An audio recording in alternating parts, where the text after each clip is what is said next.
Hello, everybody, and welcome to this week's edition of the AAA Hole podcast. I, of course, am your AAA Hole Death Witch, and with me are my co-host, Ozzy the Australian. Say hey to everybody, Ozzy. G'day, mates. And Failing, the guy who is failing at life so hard it became part of his name. Say hey to everybody, Failing. Hello.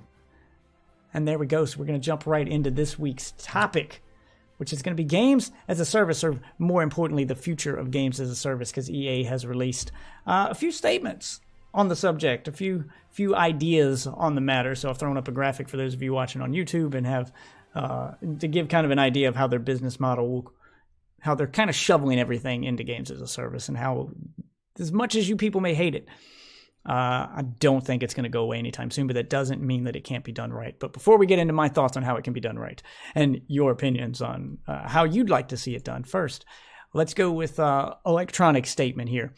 Basically, Electronic Arts says the old way of releasing games doesn't work anymore. So no more just regular release games for them. They're going to change the way they're releasing games. Everything's just, boom, shoveling towards games as a service. And this is all basically due to Anthem. They reference Anthem. The Anthem experience has apparently led EA to reconsider how it launches large-scale online games. So just skimming through the article here, we're just going to go through mainly the quotes from EA, which basically says when it comes to those large-scale games as a service type games, the reality is it's not just an EA challenge. It's an industry-wide challenge, says the CEO Andrew Wilson during a conference call with other creators and shareholders. You're removing from what was initially a BioWare game, which would be somewhere between 40 and 80 hours of offline play, and you're moving that towards 40 to 80 hours of offline play, plus 100, 200, 300 or more hours of elder game that happens with millions of players at scale online. So if you're wondering what elder game means, that's EA's term for Anthem's in-game. They call it elder game. I guess we're trying to be progressive there. So all of this was done during their fourth quarter 2019 financial results conference call with their shareholders, and basically like saying where the company's going from here. Now, I have an issue with this first statement, just right off the bat, with the moving from what was initially a BioWare game of between 40 and 80 hours to offline play to 40 to 80 hours of offline play plus all the online play at in-game. But they didn't move to that. Their Anthem didn't have 40 to 80 hours of offline play. It didn't have any offline play at all. Even that 40 to 80 hours was not the story mode of the game. You did not have 40 to 80 hours worth of story mode in that game. So they were just wrong right off the bat. So they're just basically showing you right offhand here. They're setting the tone for the rest of this little article and the rest of their statements on how disconnected they are from A, their own games, and B, their player base. The article continues. I'm just going to skip through, just not going to read their opinions. I'm just going to go straight to, this part of the opinion. All right, so blah, blah, blah. Wilson explains that major online games generally go through a soft launch and multiple community tests before things go live. In the East, but in the West, which is here in the States, however, publishers have stuck with an older convention, the quote-unquote drip feed approach to marketing, to build up the appetite and excitement for a game and then lead straight into the release of the game. So they're basically blaming testing here and saying that that this is another example of their disconnect.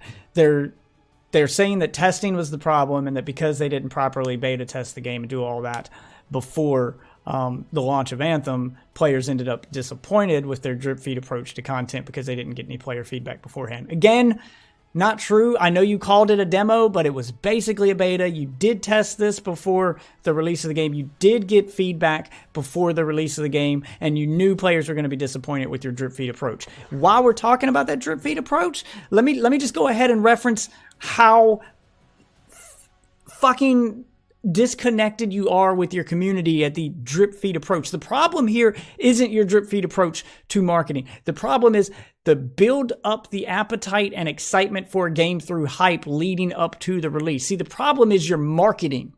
The problem isn't the game. The problem isn't the bugs. Yes, those are problems, but the reason your games fail and get such backlash on day one is because of your marketing. You're marketing stuff that isn't in the game yet. That stuff you're going to drip feed people later, you're marketing that before launch. So at launch, players are expecting all that stuff you advertised, and then they buy the game and get it home and realize that that's going to be drip fed to them later. That's the problem, is you're lying to people about what they're buying before they get it home and play it.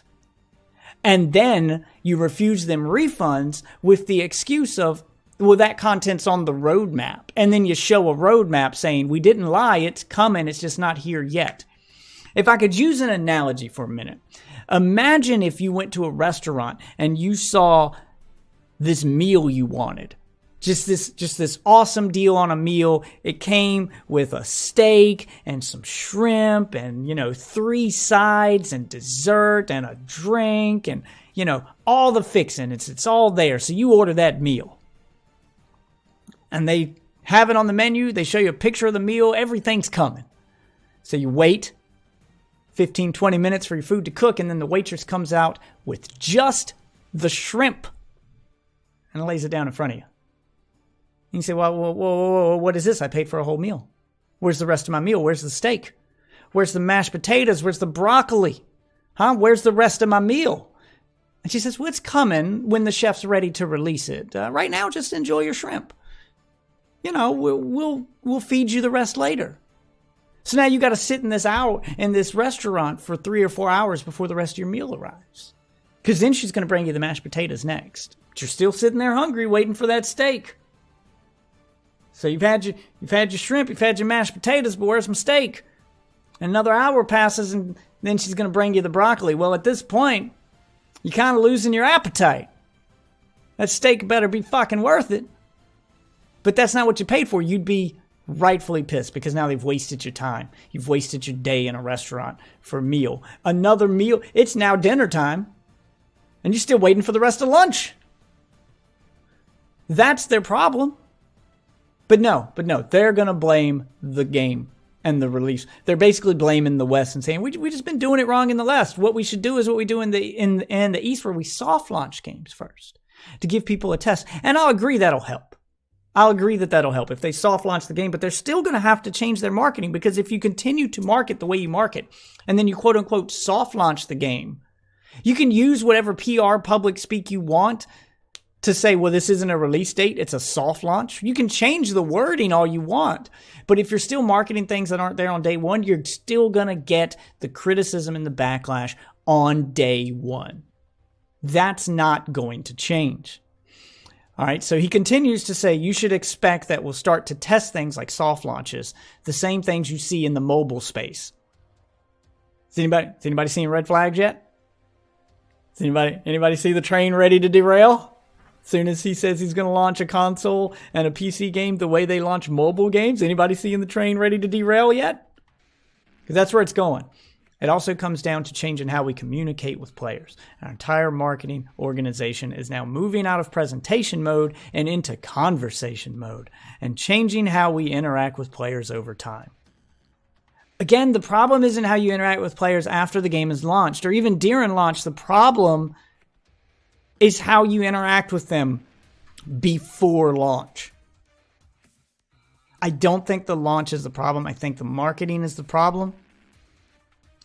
But Wilson believes that the change in approach should ensure that games run better and more reliably when they fully go out. I'll agree with that 100%. Yes, this is all stuff that should be done in addition to. This isn't the solution to the problem. It's part of the solution. It's part of the puzzle that leads up to it. Yes, your game should launch with less bugs. They should launch with less problems, and they should launch with better servers. That's what all the stress testing's for, beta testing's for. That's what all that's for. Yes, you should absolutely have that testing phase, that quote-unquote soft launch, whatever you want to call it now.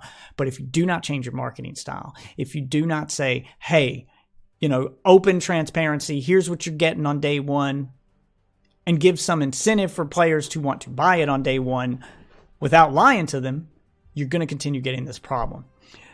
He continues, and this ends up, and this will be the end of the quotes here.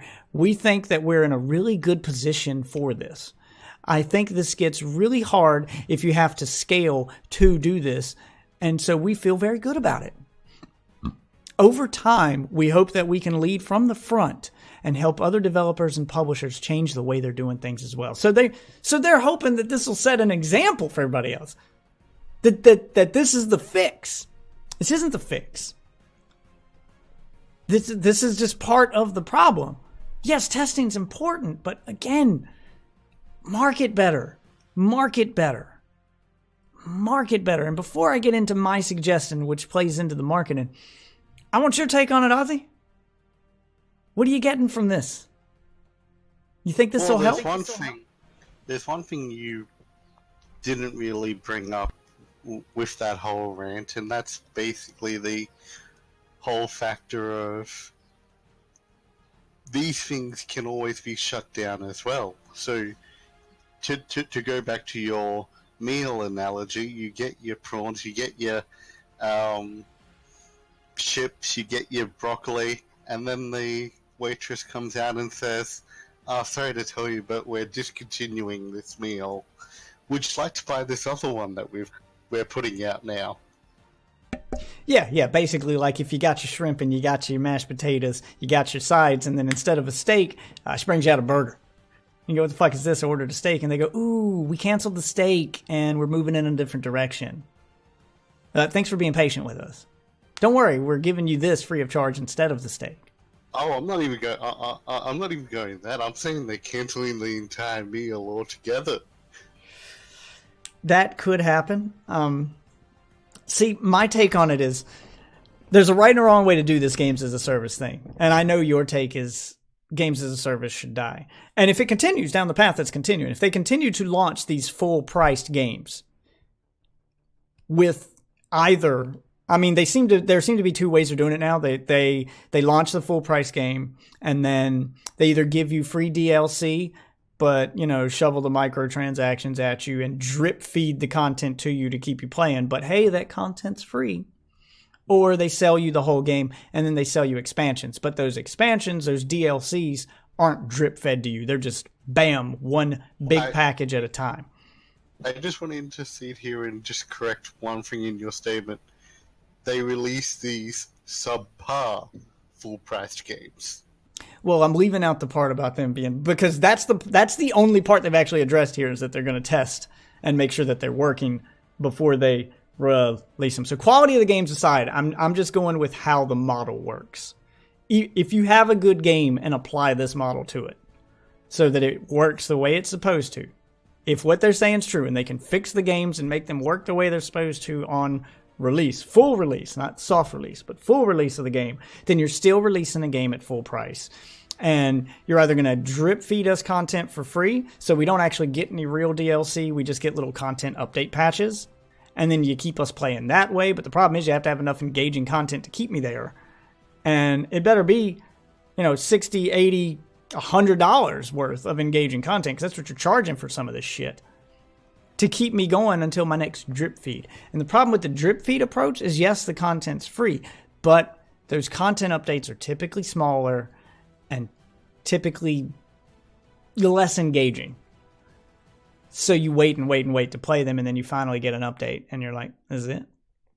Or you go the Destiny approach, where it's a full-price game at launch, and there's enough there to keep you playing until the next big content update, but the next big content update is DLC, and you have to pay for it, $10, $20, whatever. And you got to pay for it or buy a season pass, and then you just get it.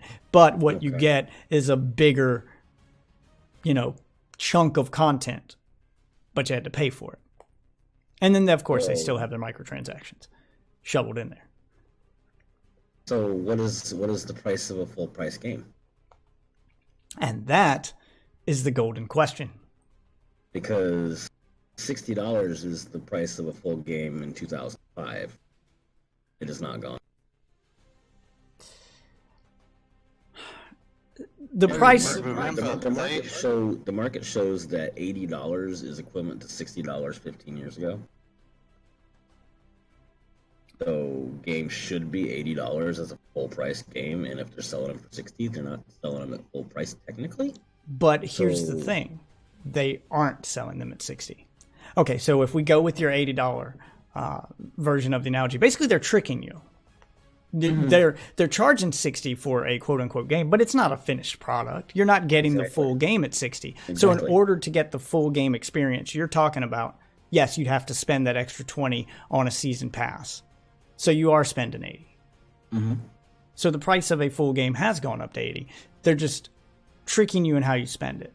And sometimes even more than that. Which is the wrong way to go about it. They should just say, hey, game's $80. Start doing that. Oh, and don't forget there's the whole gold edition, platinum edition, special statue of random chunk edition.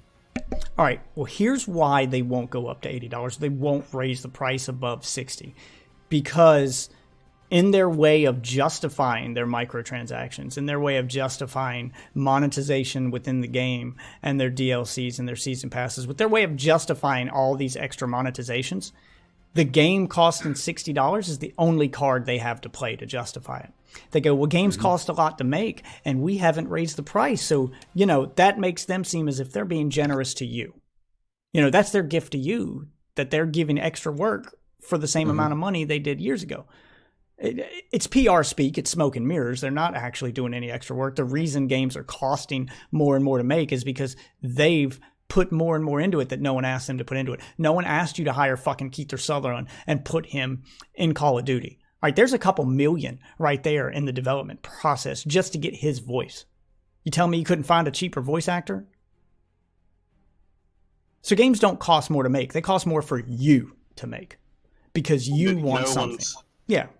No one's asked for every individual hair on a character to be rendered with this dynamic engine that will randomly fluctuate how it moves depending on the environment.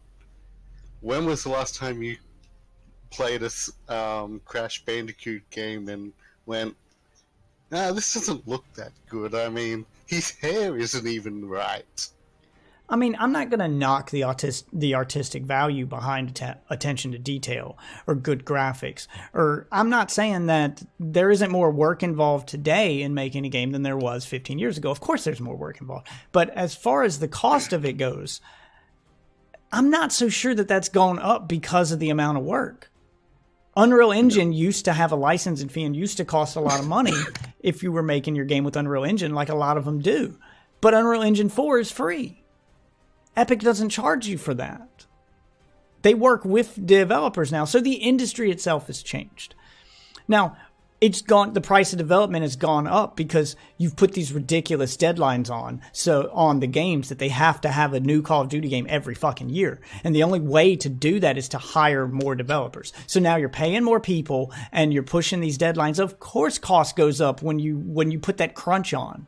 When you have to hire more people, that's more bodies you have to pay. That's more health insurance you have to pay as a company. That's all so you can meet a deadline. And then you have to hire celebrities to do the voices because regular voice actors just aren't good enough anymore. You got to fucking hire Peter Dinklage to do the fucking Ghost in Destiny, and then he sucks. So then come on, like no one asked for Peter Dinklage in Destiny. Absolutely no one did, and no one wanted him when we got him. But I guarantee you, he made a pretty sum of money to do that.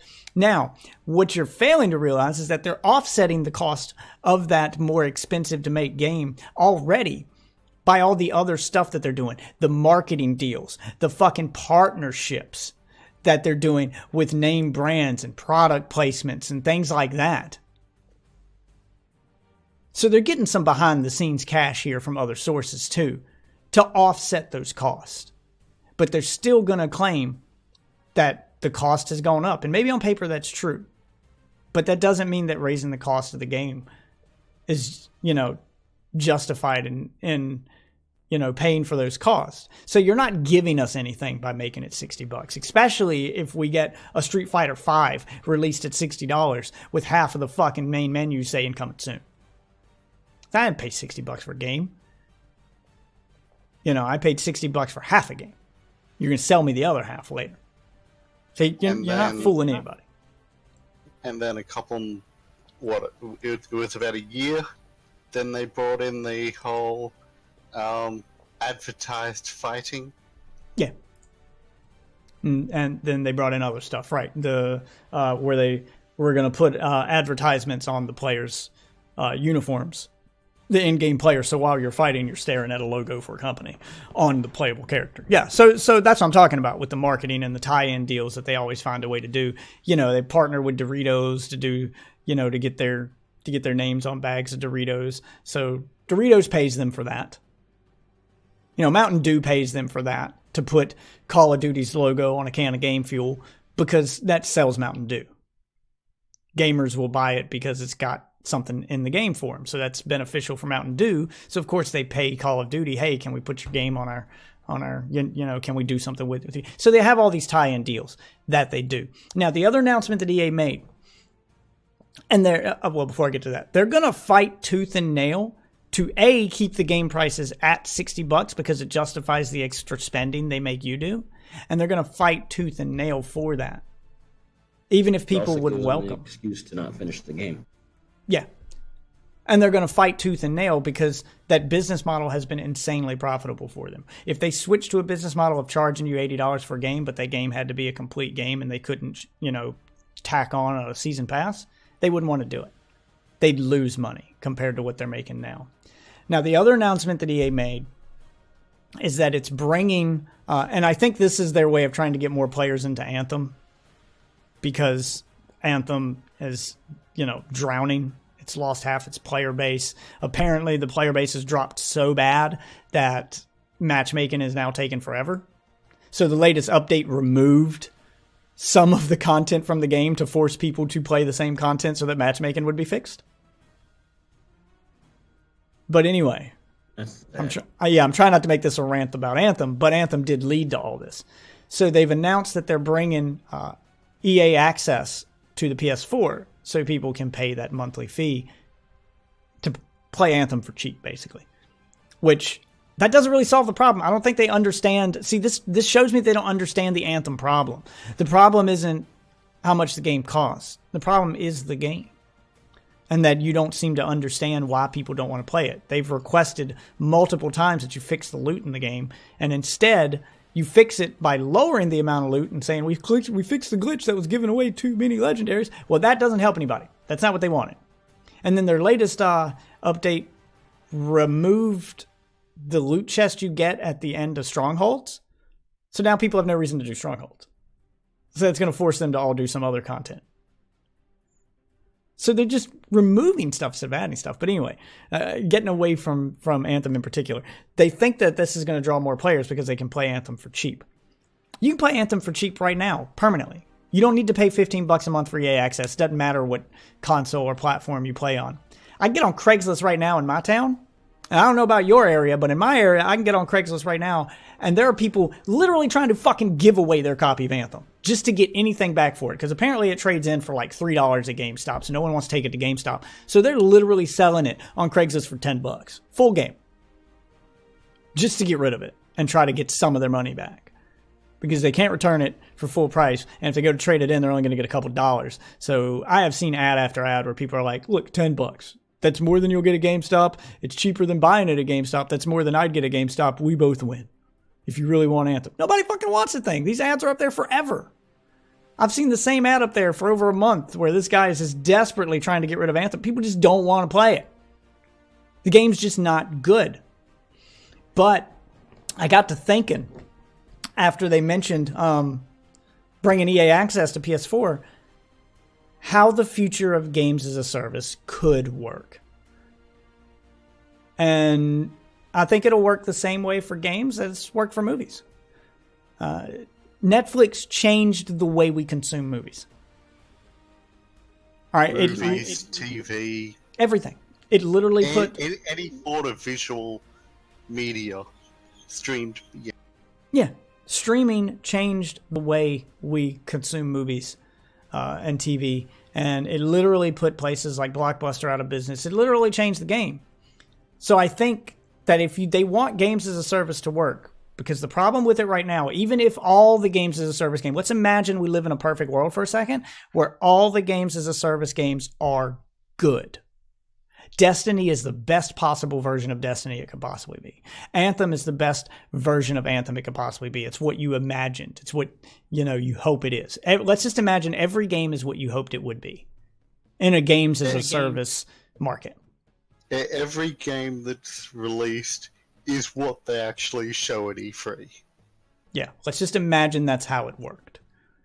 The problem is if that keeps up and you have all these good games at $60 a pop, at full price, even if you're paying full price for expansions or the game's so good you're willing to spend some microtransactions. The problem is this market's still doomed to fail in its current state. There's not enough time. There's not enough players to sustain it because you basically create this impossible standard where right now, if Destiny was the perfect version of Destiny that it could be, the one that Bungie envisioned it was before they sold their soul to Activision, then I'd be playing Destiny every day. Destiny would take up most of my time. And the only way you'd get me to buy a new games as a service $60 game to commit my time to, because I don't have enough time to do two, would be to make a game better than the one I'm currently playing. Now, Ozzy here, his addiction's Warframe. To get him off of Warframe and onto a $60 full price games as a service game, you need to be better than what he's currently playing. And then let's say a game does that. He spends his $60. He buys an expansion or two. He invests himself in the game. And another new one comes out. Well, now the only way to get him off that new game he's playing is that the next one be better than what he's playing now. So the bar is constantly being raised with every new release of a game. You must be better than not just the game that came before it that you made, but every game currently out in order to draw people away from that. Because with each new release, yes, there's always going to be some overflow of customers who just haven't found their game that they like yet. Maybe your game is that game. But eventually, that pool of leftover players is going to be so small that it's not worth making a game to target that audience. So you're going to have to target an existing player base of another game. And the only way to pull them out of that investment they've already made with their time in Destiny, in the Division 2, in Warframe, in whatever, is to make your game better than all of those. And then hope that somebody doesn't make one better than yours. Everyone must be better than the last, and that is an impossible standard to keep. It's going to hit a wall. It's going to hit a ceiling at some point where this is the best it's going to be, and no one's going to be able to beat it. And then every other game will just drown and fail. Now, here's how this could work. Because there's too much money involved in trying multiple games right now. So I thought about EA's Access, and I thought, right there's your future of games as a service. You make it just that. Games as a service. Not a game. All games. No more buying $60 games. You now pay a monthly fee for whichever developer you like. Whoever has the most stuff you want to play. Just like right now you do the same with TV and movies. Disney has the most stuff you want to watch. Get Disney streaming service. Netflix has the most originals you like. Get Netflix's service. Oh, you like Handmaid's Tale, Future Man? Hulu's got the stuff you want? Get Hulu. Games are going to do the same thing.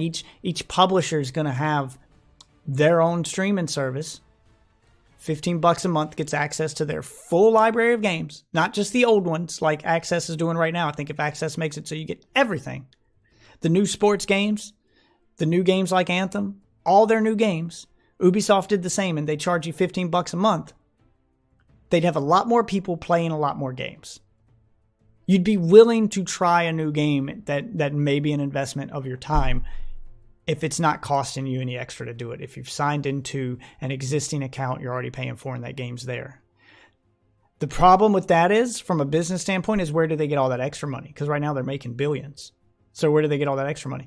You can still have your microtransactions in the game.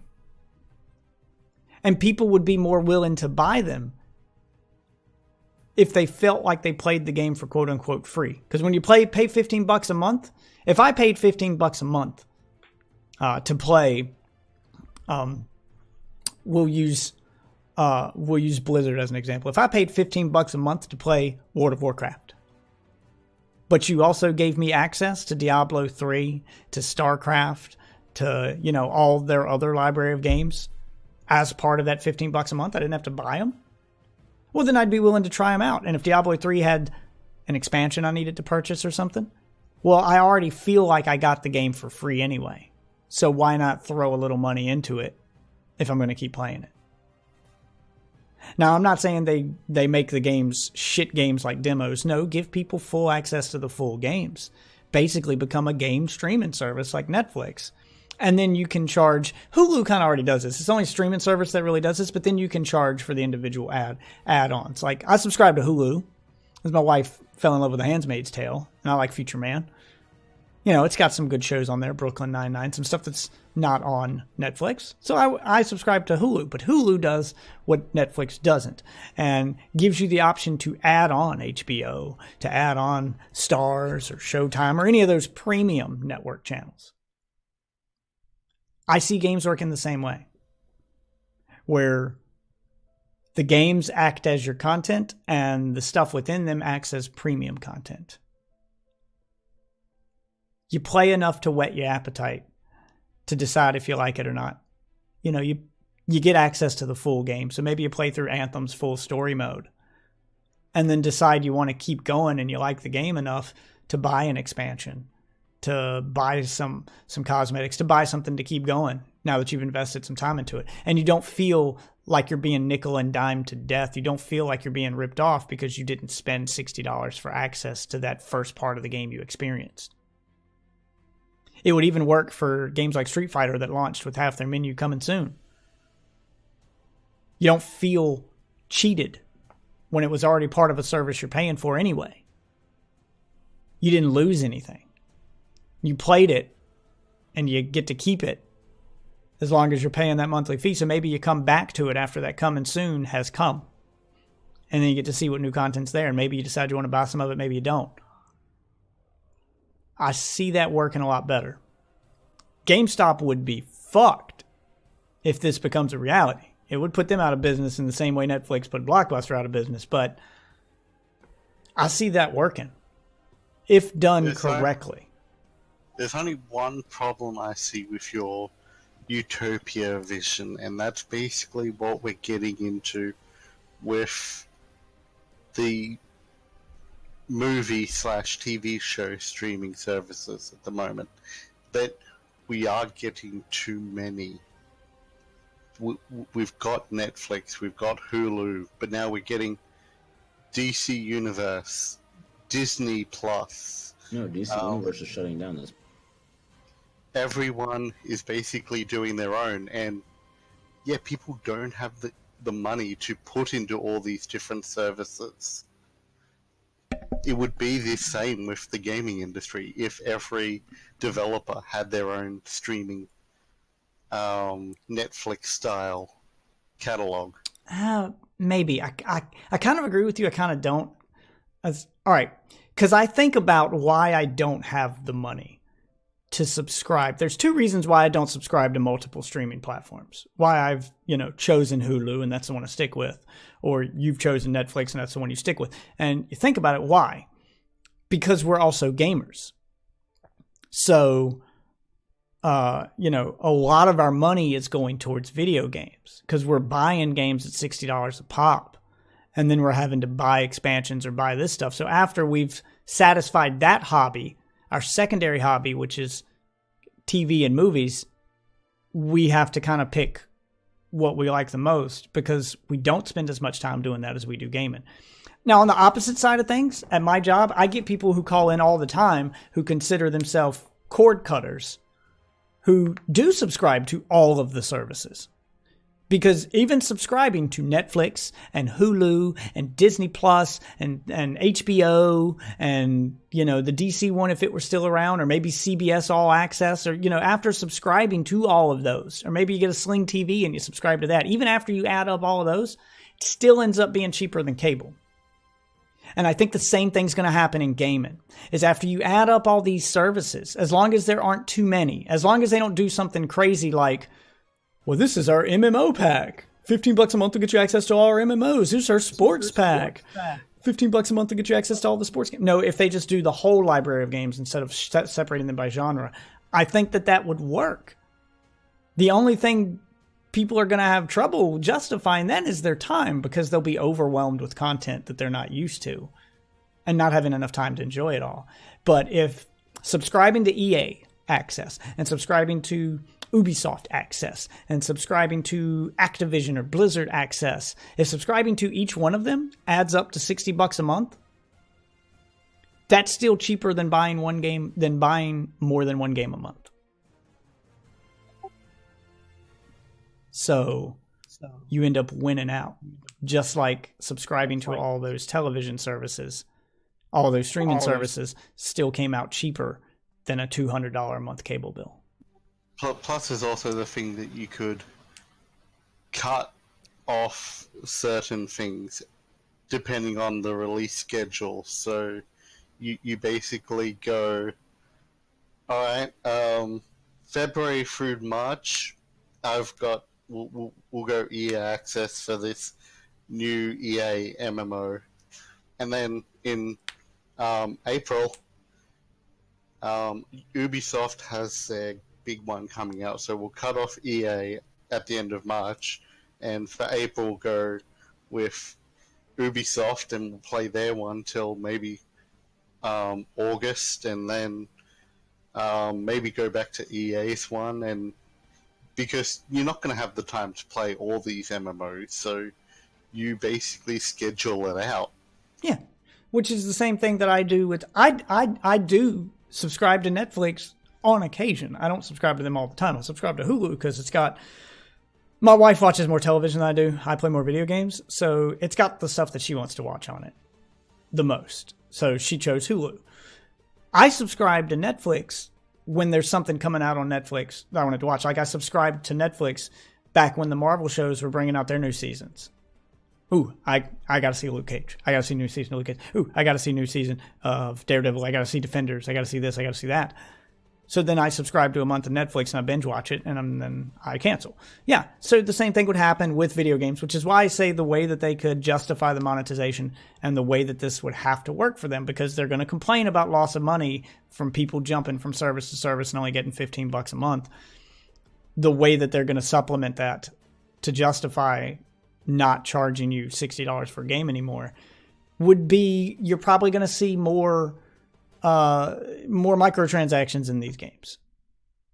But seeing as how you paid literal dollars to play them instead of $60, they feel less insulting than they do now. You feel less assaulted by them than you do now.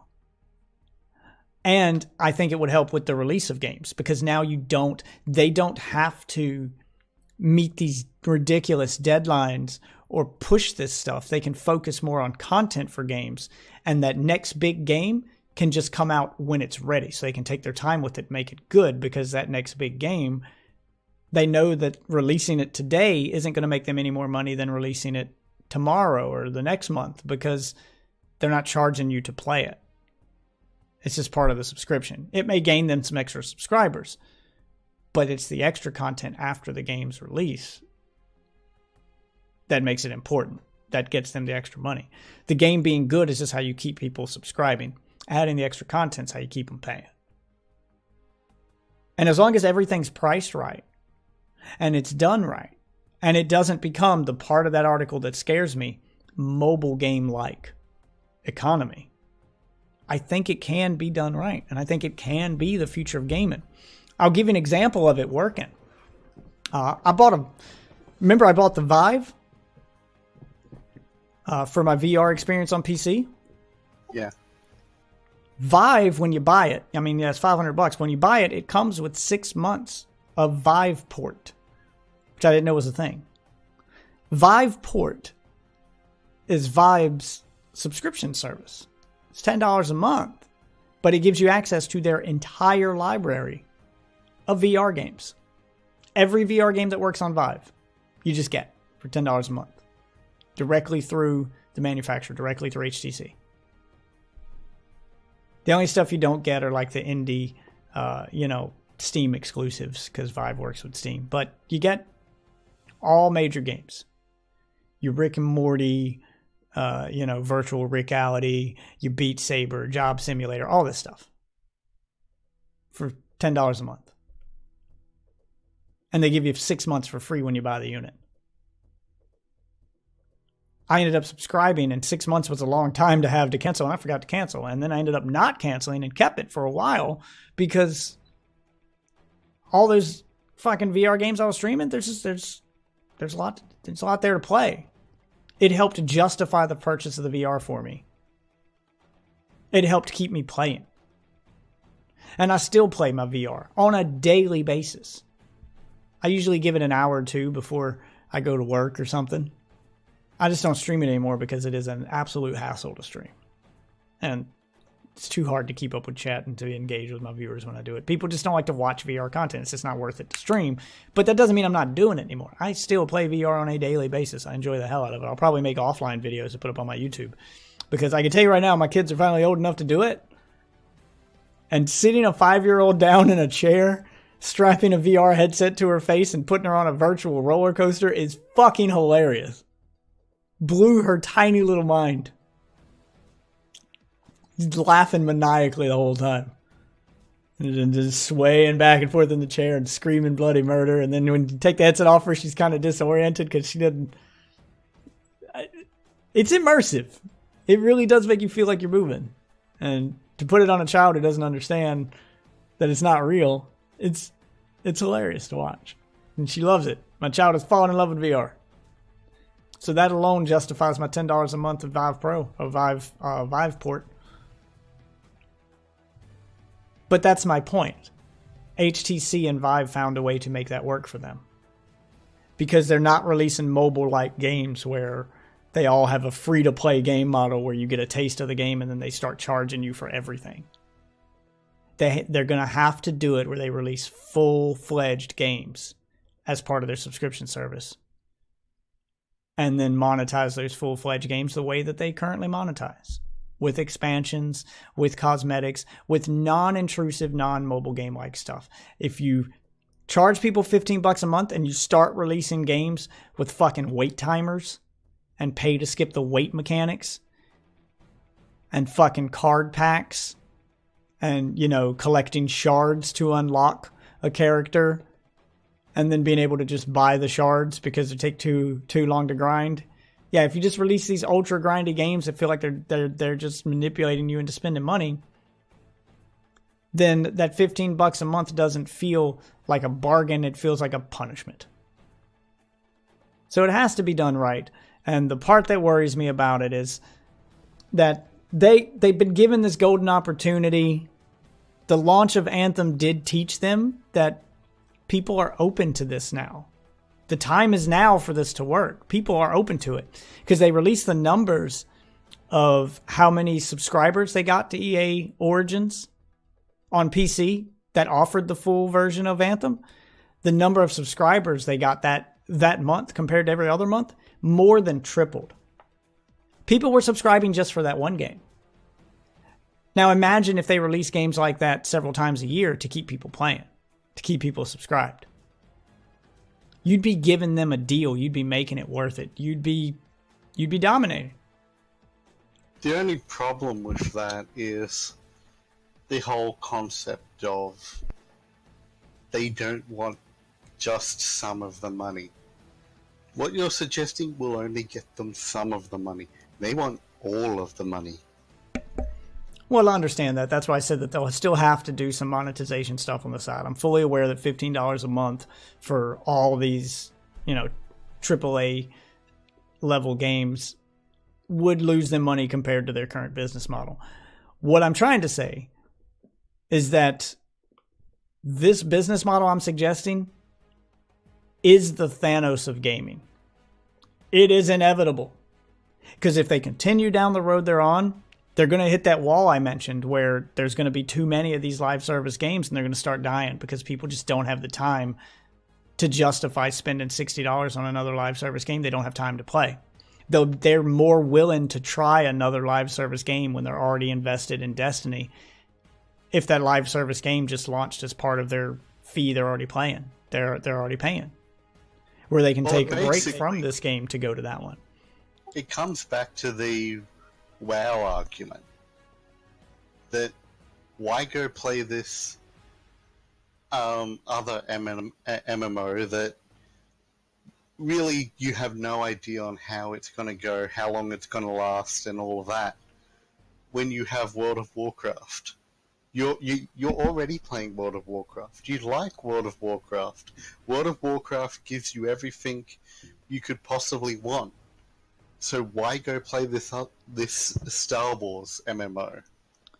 Well, it's like you said, people will want to take breaks from things. Like right now, I take breaks from games. And I'm more willing to try another game when I take a break from the one I like, if I don't have to pay $60 to try that game, because I don't know if I'm going to like it. So when I'm invested in Destiny, for instance, but I'm feeling a little burnt out on it, I've done all the content that, it's got everything I want, and I've done all the content that I want in it, but I'm ready to take a break from it and play something else. If I got to pay $60 to try Anthem, I'm not really going to try it. I'm probably just going to tough it out with Destiny or try a free-to-play game. The only reason I tried Anthem to begin with is because it was only $15, because it was part of a cheap subscription. And if they did that with every game, and look, there's still going to have to be variety. They can't all be quote-unquote games as a service games. What I'm saying is you have your high-profile games as a service games, which justifies people's ongoing subscription so that they can keep playing that main game. And then you give them some other content to go to as part of the subscription they're already playing when they want to take a break. So when they want to take a break, they're not canceling their subscription and going to another service. They're sticking with yours. If we had a service where, 2K Games has Borderlands 3, which is not a games as a service game. It's a game with a beginning, a middle, and an end that you can play with your friends and take a break from. Let's just pretend for a moment Destiny 2 belonged to 2K Games. So let's just say they're both part of the same subscription service. So you can take a break from Destiny 2 with a group of friends, go jump in Borderlands 3, play through it, reach the end of it, and not have to pay anything extra. And you didn't cancel your subscription. So all that time you spent not playing Destiny, they still got money from you. And the way they make that money off those games that aren't games as a service, that you aren't going to play forever, is by selling you cosmetics in those games, like they say they're going to do with Borderlands 3. Okay, so they're selling you cosmetics. Say you throw a couple dollars at it, you throw a couple cosmetics to enhance that gaming experience. You're more willing to do that now because you didn't pay $60 for Borderlands 3. You just jumped into it. It was part of something you were already paying for. So, of course, you're more willing to spend $5-6 here and there for a cosmetic. And then you reach the end of the game. You've played through the beginning, the middle, and the end. And now there's some DLC. Just like Borderlands 2 had its DLC, Borderlands 3 is going to have the same thing. Well, yeah, if you really enjoyed that beginning, middle, and end experience you had, and you want to keep going, you can buy the DLC. So now you're spending more money on it. And then when you're finally done with it all and ready to go back to Destiny, it's there waiting for you. No extra charge. No more DLC to buy in Destiny to catch up because you took a break. No more paying extra to jump back into Destiny because stuff released while you were taking a break. No, it's all part of your subscription. So now you just jump back over to Destiny and maybe you buy some of the new cosmetics that came out in that. The point is, no matter what game you're playing, you're more willing to spend, $5-6 here and there to enhance your gaming experience because you're paying so little to get into the door in the first place. And they'll still make their buttload of cash from the whales that they want to make their buttload from. And I think they'll see an increase in revenue across the board because now all the people like me and like you who very rarely ever buy in-game items will buy them more frequently. So you'll still make your buttload of money from the whales, but you'll also make more money from the average user. Yes. Yeah. How many times have I bought a skin for one of my Warframes because, hey, I've got some cash this week. I haven't really paid anything for the game, so yeah, let's throw in a little bit just to make my character look that little bit prettier. Yeah, it's a justifiable spend for you because the cost of entry was so low for you to enjoy the game to begin with that you almost feel guilty for not paying something. Now let's contrast that to Destiny, which you paid full price to get into. How many bright engrams have you paid for? How much silver have you bought in Destiny? Yeah, none. Yeah, because they have to offer you something much greater to justify spending money after you already spent 60. So yes, they don't make as much money per person, per player to get into the game, but they'll make more money per player in those microtransactions. And in some cases, it may be more than that $60 was to begin with. Hell, if they play it for 4 months, then you've made $60 per player anyway. If every player plays it, if you make a game good enough to get people hooked for 4 months, then you've made $60 for every player in there anyway, plus an extra $15 a month beyond that. So you actually turn those people who would have stopped at 60 into people who pay more anyway, because they're going to keep paying $15 a month to keep playing it. And they haven't put down as much straight out, so they're more inclined to go, yeah, I'll buy that pretty helmet.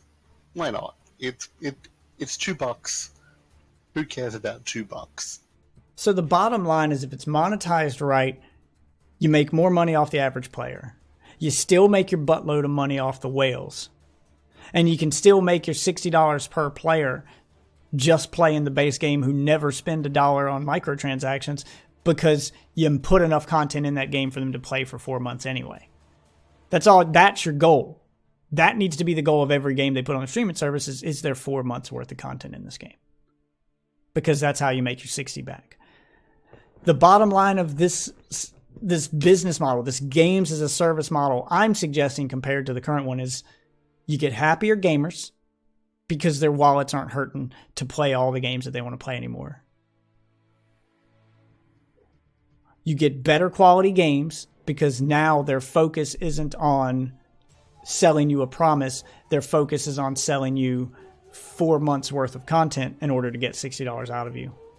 And then, extra content beyond that. So you get better games with more content, you get happier customers, and they get just as much money in microtransactions off whales and stuff. Everybody ends up winning, but it has to be done right. The only problem that really comes with that is from the publishers themselves, where they see, okay, we can get the 15, but we can get 60 off them instead. Okay, we'll get this recurring we'll get this recurring 15, but we can get 60 now. They might have stick around for 4 months, so why don't we just get the 60 now straight up? And I have an answer for that. That's why I said that this business model is inevitable, because right now you have a problem with publishers and developers unable to see the forest for the trees. Oh, yes. They want it now. And eventually you're going to reach a point where they're going to start losing money on... They've already lost money on Anthem, on that release of Anthem. Okay? That hurt their reputation. They've lost money. It taught them a lesson. That's going to happen 2 or 3 more times before they finally take a step back and reevaluate their plans, that this isn't working anymore and they're going to have to do something different. So if you're listening, EA, this is the something different you can do, and you can do it right, which makes everybody happy. You'll have happier gamers. You'll have your soft launches because they'll be part of a subscription. You'll have better tested games. You'll have better, happier gamers. You'll have whales who are willing to spend even more than they already do, because now they don't feel, they're willing to. You got whales who are willing to spend their disposable income on more than just one game. Because right now, whales are picking and choosing which game they spend on. And they eventually reach a point where there's nothing left in that game for them to spend. Well, if you give whales access to your entire library, then they'll be willing to experiment. And maybe they'll find something they want to buy in each one of those games. So you stand to make more money in the long run, but you have to be willing to take that first step. You have to be willing to take that risk. And that's the problem with this industry right now, is nobody wants to take any risk. That's why we haven't seen any new IPs, except for the random 1 or 2. There used to be new IPs every year.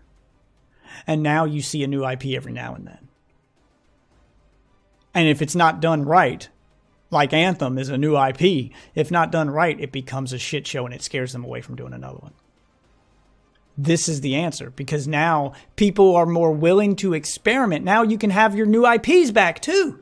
People are more willing to experiment with a new IP, with a new idea, with a new game, if they didn't have to pay $60 to try it. So you have the chance to create new IPs, to create new fan bases, to experiment, to make gaming an art form again. Literally everybody wins if you can resist the greed long enough to get this ball rolling. You have the chance to change the landscape of gaming as we see it. And make everybody happy at the same time.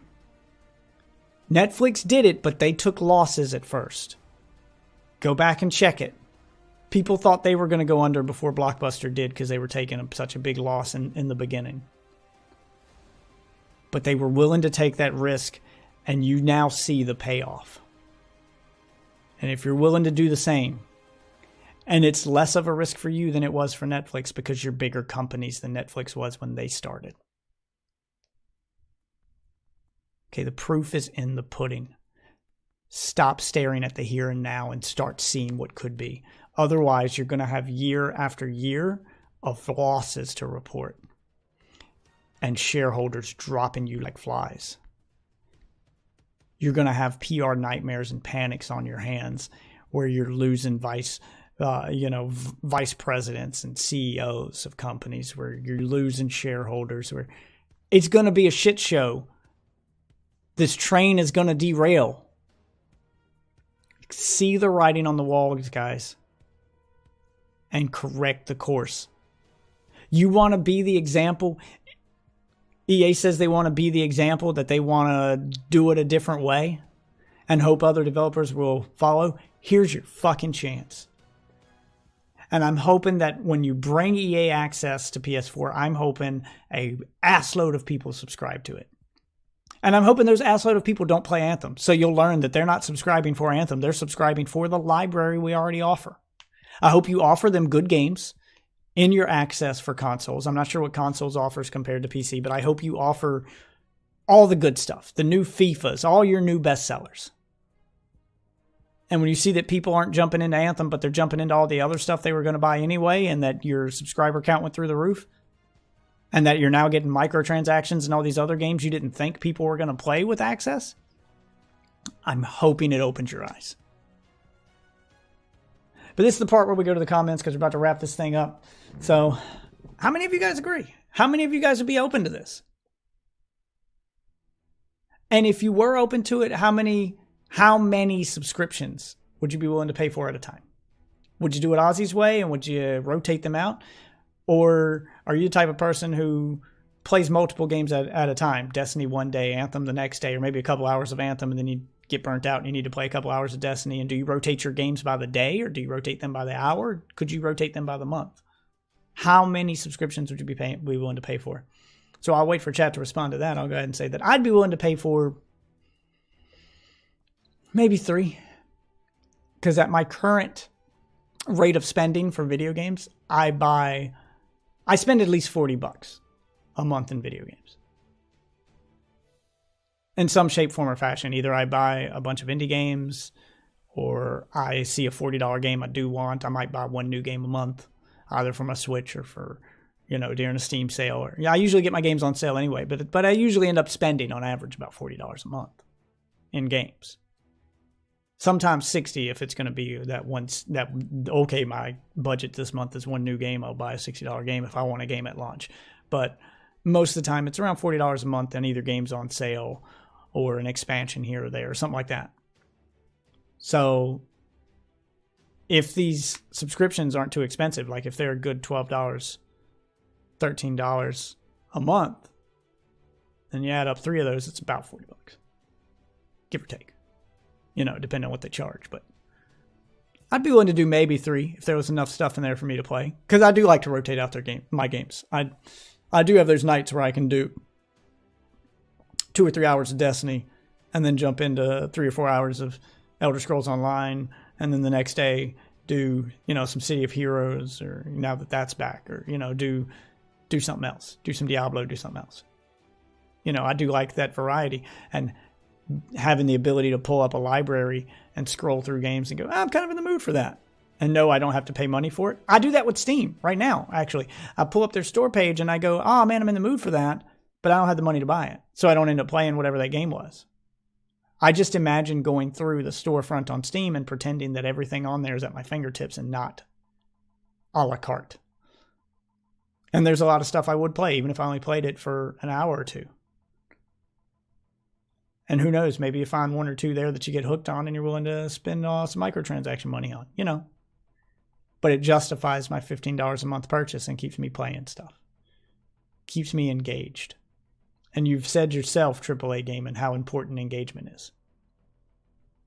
So going through the comments here, which we know what Ozzy would do. He would rotate his out.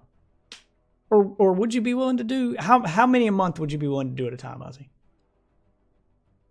Depends on what's on offer and who. Possibly 2, depending on what's on offer, what I'm actually looking at. Okay. But I probably would not go more than 2. Okay, what's your current monthly average spend in video games, just as a whole? Yeah, possibly about the same as yours, 30 to 40. Yeah, because you're buying the, you know, you're buying the Switch games, you're buying the indies, you're trying other stuff, you're buying some plat here and there, or something in a free to play game. You know, you're spending a little money there, here, and there. You're not the kind of guy who spends, you know, $60 at one time unless it's really good. And that's my point. Is it would get people like you who aren't, you know, $60 is a harder sell for you, but you could. It's easier to talk you into, you know, $10, $15 here and there, if you're not paying that $60 at one time. So it gets people like you who are a little more reluctant to jump into a new game if it's such a pricey game to jump into, not knowing if you'll like it, to try those new games. You'd experiment more. And if you liked what you experimented with, I imagine you'd feel the same way with that new game you feel with Warframe, where, oh man, I've been playing this game for a while and I haven't dropped any money into it. I feel it's earned it. And then you'd spend some microtransaction money. And chat seems to agree the same way too. Sorry, I didn't mean to cut you off there, but yeah, chat seems to agree the same. I was just going to say that there's a few that I've tried that I was just looking back into Riders of Icarus. And on my Steam profile, that's one I've tried that was actually not that bad. But really, the only reason I dropped it is that I really didn't have anyone in there playing with me. So yeah, that's another point I was going to make, is that I have games like that I've dropped because I didn't have people to play with. Because it's hard for me to talk people into spending $60 to play something with me they don't know if they're going to like. You know, friend pressure. But if it's $15 a month, then I pressure you into getting a subscription to play a game with me. And you don't like that game. Well, you haven't lost anything because that subscription gives you access to other games. I'm sure it gives you an excuse to go through that library and say, well, I've already paid for the subscription. Wonder what else there is. I don't want to play that with Deathwitch. I don't like that game, but, hey, this game's also part of that subscription. I'll try that. Maybe you find something you do like so you don't feel like you lost any money trying something new. See, it's so many ways that this wins. And chat seems to be on board. Everyone in chat. I'm not going to go through each of your individual messages this time, but everyone in chat seems to be agreeing that they'd be more willing to experiment and more willing to play things with friends and branch out and join gaming communities if the cost of admission wasn't so high. So it's a win across the board. That's my take on games as a service. Make all games a service. Make the games your service. Don't make this game a service. Make video games in general the service you offer. And you'll make more money. You'll fix the industry. You'll make more people happy. And you'll make more money in the long run. It's going to be a little rocky at first while you work the kinks out. You run the numbers and you field test some things. But that's how every new generation of gaming goes when an innovation's to be made. We've been through this before. Nintendo's usually the one to do it, historically. You know, more willing to try new things. But that's usually how it goes. Even as the industry as a whole, when it made the shift from 2D to 3D, and now from 3D to virtual reality, you know, there's going to be some risk involved while you work the kinks out. But I think it's time we make that format change again from, you know, full price game to physical media over to streaming. And you guys are lucky. Some of it's already been field tested for you. Society has already showed you that they're willing to do this. Netflix proved that streaming can work. And there have been a few subscription services like Xbox Game Pass and PlayStation Now that show that people like having an entire library for one fee instead of having to pay $60 every time they want to try something new. So please give that to us. Please make that the standard and the norm. You'll get less backlash, less hate. People will feel less violated when your games are bad. People will be more forgiving, and that's what you want. And forgiving people tend to be more generous with their money when they have more of it to spend. It's a win-win. Think about it. That's all I'm saying. Thanks for listening, everybody. That's where we're going to end the podcast. Send this to EA. All right? Link it on your Twitter and at them. Because I think I just gave them a business model that could work. Go ahead and at all of them. Make it a competition, a race to the finish line. At EA, at Ubisoft, at Activision, at 2K Games, at all of them. Make it a race to the finish line. Who can make it work first? I'm ready for the next gaming war to start. We've had console wars. We're having platform wars on PC. Now show them that there's a better way. Not store exclusives like Epic's doing, but content. For quality content for a subscription fee. Show them that that could work. Maybe you still get your exclusives to get people to subscribe to your content, but yeah. Come on, guys, race to the finish line. Who can make it work first? Show me your different business models at EA, at Ubisoft, at 2K Games. Thank you for listening, everybody. I want to see those ats. Hashtag serve me games is what we're going to call it. Not games as a service, but serve me games. I'll be searching that hashtag later. Thank you for listening, everybody. I have been your AAA Hole, Death Witch, Aussie, the Thunder from Down Under. Say bye to everybody because we are out of here. See you guys. See you next week, guys. Thanks for listening.